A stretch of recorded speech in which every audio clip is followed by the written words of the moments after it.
2 মিনিটের আমল। কয় মিনিটের আমল? যদি আপনি আয়াতুল কুরসি 10 বার পড়েন, এটা গত কয়েক জুমায় বলা হয়েছে, কয়েক জুমা আগে বলা হয়েছিল। সূরা ইখলাস কয়বার? 10 বার প্রতিদিন। কয়বার? 24 ঘন্টার ভিতরে কয়বার? 24 ঘন্টায় 10 বার ভাগ করলে কয় সেকেন্ড করে পড়ব?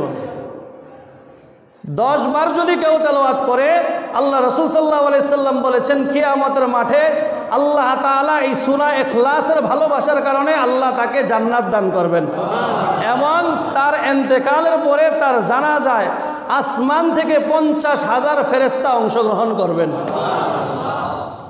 কিন্তু এই আমলটা আমরা করি না, কিন্তু ছোট আমল। শবে বরাত আসতেছে সামনে, সারা রাত জায়গা থাকবো, কিন্তু কি মনে আছে না এরকম? আবার এই মাসে শবে মেরাজ খোঁজ করবো, আয়েশা জিজ্ঞাসা করবো, হুজুর শবে মেরাজের রোজা না জানি কোন নিয়তে রাখতে হয়। যদি জুমা ঠিকভাবে আদায় করতো, বয়ান ঠিক মতন শুনতো, তাহলে এই প্রশ্নটা কিন্তু করতো না।